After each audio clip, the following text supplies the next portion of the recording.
Hello, hello, hello, and welcome back to Rabona TV's Weekend Recap, my friends. We have a busy one this weekend, and of course, we have the Champions League draw to inform and react upon, so let's just get going, yeah?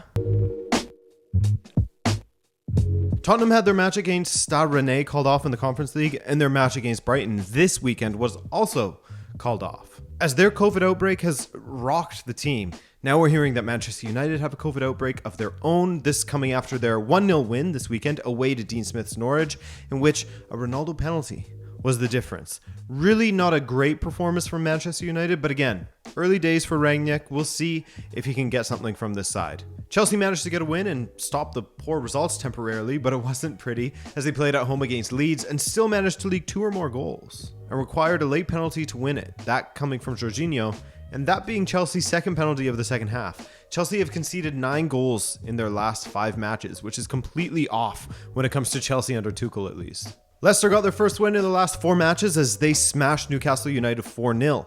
At the King Power, Patson Daka had 2 goal contributions as he continues to improve at his new club. Definitely not at his Salzburg levels yet, by any means, but it was always going to take some time, you know? That's a huge jump coming from Salzburg to the Premier League. Thomas Frank got an important win over Watford this weekend as Brentford won 2-1 with thanks to a very late comeback. As of the 84th minute, Brentford were staring down the barrel of a loss, but with Pontus Jansson equalizing, it set the stage for who else but Bryan Mbeumo to win it for the hosts in a dramatic fashion, 2-1 there. Pep Guardiola said that Wolves weren't interested in playing football against his side, while Bruno Lage says basically that he doesn't really care what Pep Guardiola thinks. Fair enough. And I mean, with Raul Jimenez getting himself sent off with, 2 cards in like a 30-second span, then you can't really blame Lage for not caring about what Guardiola had to say, can you? They did what they had to try and get a result, and they nearly did. No goal contributions for Bernardo Silva this time, no direct ones at least, because he was involved in what was the game-winning penalty, which was converted by Raheem Sterling, who has failed to contribute with either a goal or an assist in just 3 of his last 10 appearances. That's pretty amazing stuff from Sterling. Arsenal won 3-0 against Southampton at the Emirates, a day in which Aaron Ramsdale continued to silence the haters or the doubters that mocked his signing from Bournemouth. Ramsdale was a standout once again within the Arsenal squad, and the 3-0 scoreline perhaps flattered them slightly against Southampton, but Gabriel, Odegaard, and Lacazette all with the goals for Arsenal. Gabriel will be especially happy as he scored just a few minutes after he had a goal cancelled. Steven Gerrard returned to Anfield as an adversary, but was welcomed like the club legend that he is. Unfortunately for him, just as they did against Man City, his side fought valiantly but fell in the end. This time, a Mohamed Salah penalty was the only thing that separated Villa and Liverpool. That's 3 wins from 5 for Gerrard. The 2 losses, as mentioned, coming against City and Liverpool. Could be worse. Everton, in need of a run of positive results, went away to Selhurst Park to take on Crystal Palace this weekend and were faced with a very difficult proposition as Patrick Vieira's side was not only well drilled, but in need of a decent result themselves after going through 3 straight losses.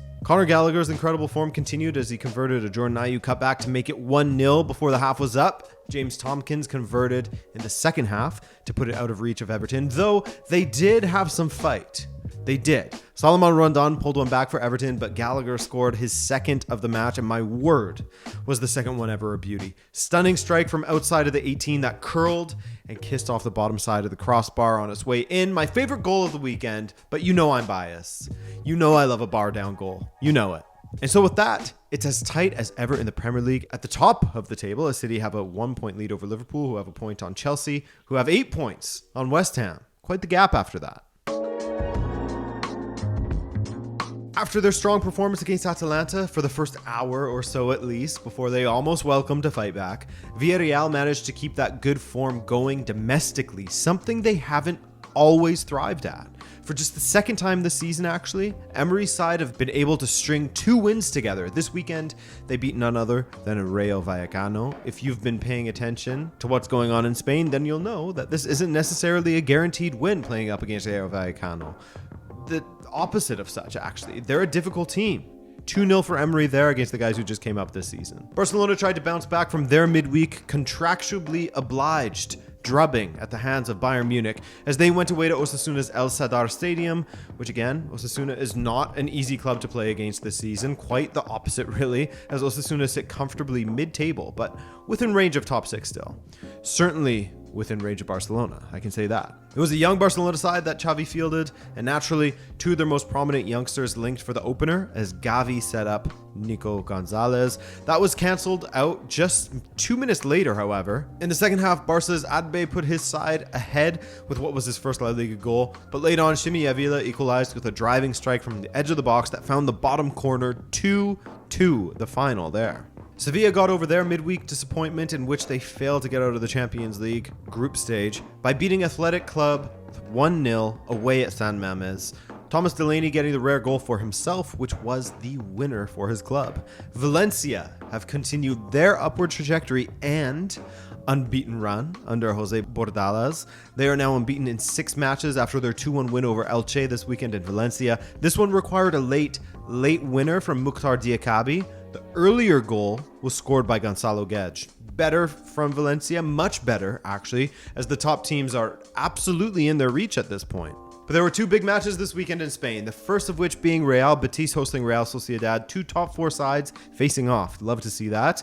And Real Betis took the lead in a strange way, just 14 minutes into the first half, as Alex Ramiro, the keeper for Real Sociedad, came out of his goal for no reason and paid for it, leaving his goal open and failing to win the foot race to the ball. Alex Moreno received the ball at his feet and rolled it into the empty goal. They continued their dominance on the score sheet as Real Betis scored a couple more in the second half, with that dude Juanmi with another goal as he simply cannot stop at the moment, while Nabil Fekir marked his return to the side with a goal as well. And finally, Moreno finished the game with another goal, 2 goals and an assist in total for Moreno. Good match for him. 4-0 in total for Real Betis. Real Madrid had to hold off the pressure from Atletico Madrid in the Madrid Derby, and they did so quite swimmingly. An even match in the flow of things, but the difference in class apparent in the final score, wasn't it? Atletico Madrid just aren't the team that they were last season. Credit to Real Madrid as well for being vastly improved from last season. Ancelotti's doing great things there. And it was Benzema who opened the scoring for Real Madrid in the 16th minute when a turnover in the middle led to Vinicius being sprung down that right flank, and his chip ball into the box, sort of a chipped cutback in a sense, was volleyed in by Benzema. Marco Asensio truly has found his finishing form as well, hasn't he? As he finished off a great attacking move by Real Madrid in the second half. Found it for the most part, I should say, because he missed a sitter, didn't he? Anyway, 2-0 Real Madrid. They're running away with the league, aren't they? Their closest rivals, Sevilla, who have a match in hand, while Real Betis are climbing up the standings and making things interesting in Spain again. We love to see other teams competing. Real Sociedad up there, Real Betis up there, Sevilla, and then Atletico Madrid, Barcelona, etc. It's fun stuff.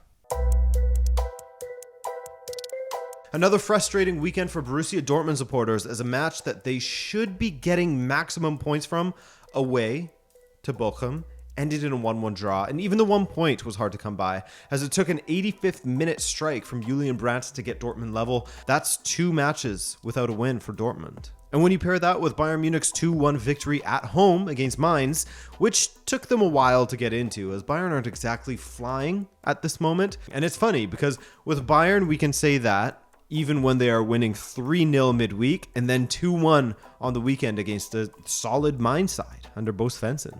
Coman and Musiala with the goals for Bayern in this one, set up by Tolisso and Pavard respectively. RB Leipzig, fresh off of sacking Jesse Marsch and then beating Man City in the Champions League, got a big win over another side that looks like they could be making a change at the managerial position. Say it with me now, fellas. You know who it is. Borussia Mönchengladbach. Things are going from bad to worse for Adi Hutter, the former Frankfurt manager, as Gladbach lost 4-1 away to Leipzig, as Angelino grabbed 2 assists in the first half, and then the late show happened. Rami Bensebaini made it 2-1 in the 88th to set up the excitement in closing this one out. But with Gladbach pushing for the equalizer, Leipzig were able to put the brilliant brains of Nkunku and co to work. Nkunku made it 3-1 in the 91st and set up Henrichs in the 94th to make the scoreline look far, far more comfortable for them. We got to give some love to Hoffenheim as they continue to excel under Sebastian Hoeneß.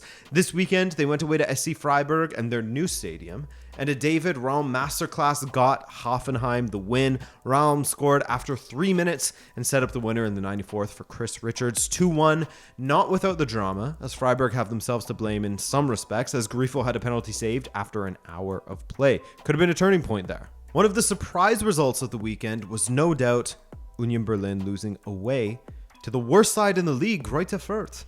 This was the newly promoted side's first victory in the Bundesliga this season, the final team to score 3 points from a single match. The Norwegian Havard Nielsen scoring the winner just before the hour mark. Shout out to the three-leafed Clover boys. Eintracht Frankfurt hosted Bayer Leverkusen, and my word, did they ever put in a great performance against Leverkusen. Frankfurt found themselves 2-0 down at home after just 22 minutes. Another 2 goals from Patrick Schick, by the way. But they pulled one back just a minute after Schick's second and leveled at the half-hour mark. From there, they stormed back in the second half to put themselves 4-2 up after 66 minutes, 5-2 the final. Huge win for Glasner, and he needed that badly. As did Frankfurt, as that moved them into the top half of the table finally. Bayern's lead is back to 6 points, while Leverkusen sit in third and Hoffenheim in fourth now.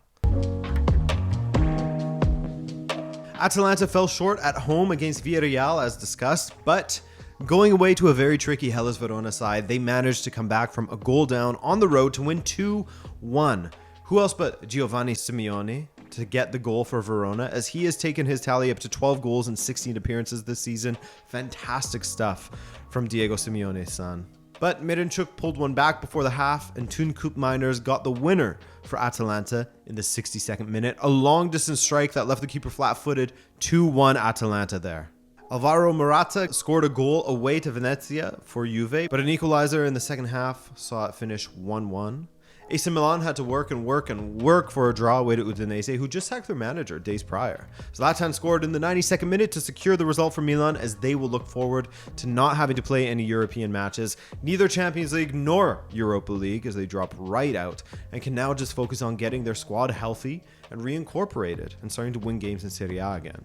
The free scoring striker that is Dusan Vlahovic did it again this weekend, as he scored a brace against Salernitana in a 4-0 win for Fiorentina. Those goals from Vlahovic take them up to 15 in the league, 2 ahead of Lazio's Ciro Immobile actually. Quite the race in Serie A for top scorer at the moment. Vlahovic has scored in the last 5 matches consecutively for Fiorentina, for a combined 8 goal involvements in that stretch as well. Empoli got an interesting win against the injury-ravaged Napoli. Their winner against Spalletti's side was bizarre, as Anguissa's attempted clearing header went off of the back of the head of Patrick Cutrone and past Ospina. Ospina's counterpart at the other end of the pitch had to be near perfect, as he was made to work not only for the win, of course, but the clean sheet for Empoli. 1-0 the final, against the run of play and expectations, you would think as well. 2 losses in a row for Spalletti and the boys, by the way. Sassuolo hosted Maurizio Sarri, and the 1-2 punch of Raspadori and Domenico Berardi was too much for Lazio's backline to handle. It took Sassuolo just 6 minutes to come back from a goal, as Raspadori set up Berardi, and Berardi set up Raspadori for the second and the match winner. Some pressure from Lazio to close things out, but Sassuolo continued their unbeaten run up to 5 matches now in Italy.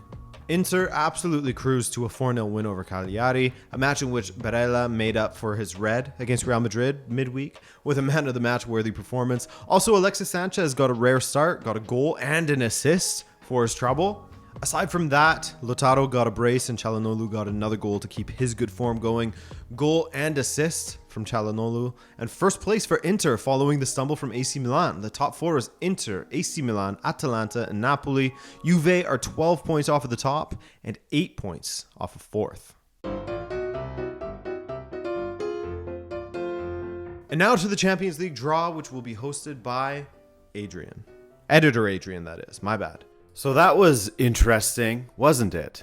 I woke up to see that Benfica got a nightmare draw up against Real Madrid, only to continue reading and see that there was a possibility of a redraw due to an error surrounding both Atletico Madrid and Manchester United. According to UEFA, the software they use for the eligibility of each team for each draw made a mistake, and so they had to redraw it on the same day. So, the second draw saw FC Salzburg up against Bayern Munich, 2 clubs that aren't so far from each other distance-wise. That's got to be Bayern through, though, right? Anyway, I'll save the predictions for next time. Second was Sporting. They were drawn up against Manchester City. Benfica was drawn against Ajax, which I personally hate to see. I'm terrified of them. Next up was Chelsea, and they were drawn up against Lille again. Atletico Madrid were drawn against Manchester United. These were the 2 teams, actually Atletico Madrid were the biggest complainants from the last draw, rightfully so, as United should have been eligible for them, but their ball wasn't added to the original draw, so there you go. Villarreal versus Juventus. Inter was drawn against Liverpool. And finally, PSG was drawn against Real Madrid in the Kylian Mbappe Derby. It's UEFA, man. It's always going to be interesting, isn't it? Well, I hope you enjoyed that quick check-in with editor Adrian. But that brings our show to a close for today. Thanks once again for joining me on this journey. And we'll hopefully catch you in the next video. Should have a great one for you coming out on a certain French side this week. So stay tuned for that. All right. Ciao, guys. Be well.